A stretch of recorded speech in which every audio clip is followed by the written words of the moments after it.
এই যে আমার সদ্যীয় বড় ভাই ফেরদাউস ভাই, আমি ওনাদের এলাকায় আসলাম।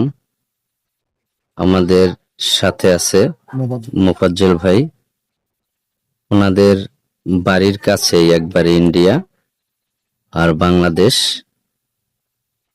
এলাকার নাম হলো পূর্ব গোটাট। তো ফেরদাউস ভাই, আপনি কিছু বলেন আমাদের সকলের উদ্দেশ্যে। ইন্ডিয়ার কাছে যে বর্ডার, এটার সম্বন্ধে আপনি কিছু বলেন। আপনারা তো এই এলাকায় বসবাস করেন। আমরা এলাকায় বসবাস করি, আমাদের তো দেখতে দেখতে অনেক অভ্যাসিত। যদি কারো দেখতে মন চায়, ঘুরতে মন চায়, আসেন, ঠিক আছে, ঘুরায়া দেখাবো, সমস্যা নাই।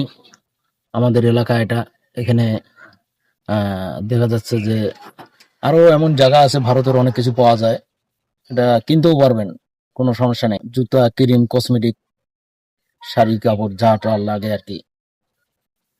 তো তোফাজ্জল ভাই, আপনিও কিছু বলেন সবার উদ্দেশ্যে।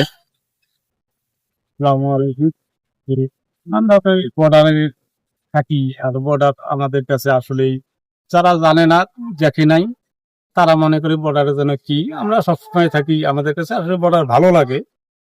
আমরা যে জায়গায় বর্তমানে এখন দাঁড়িয়ে আছি, যদি পশ্চিম দিকে ঘুরে দাঁড়াই, ডাইন পাশে 500 গজ দূরেই ভারত, বাম পাশে 300 গজ দূরেই ভারত।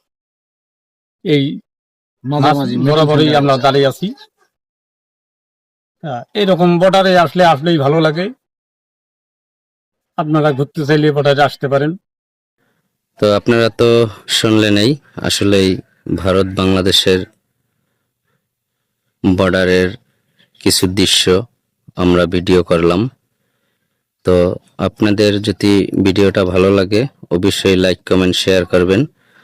আর এই ভাই দুজন আমার খুব কাছে, তো ভাইদের জন্য দোয়া থাকবে। ইনশাল্লাহ আমরা আবার আসব ঘুরতে। আসলেই আমরা ইন্ডিয়ার কাছাকাছি সবকিছু দেখতে পারবো ইনশাল্লাহ। তো সবাই ভালো থাকবেন, সুস্থ থাকবেন। আল্লাহ হাফেজ।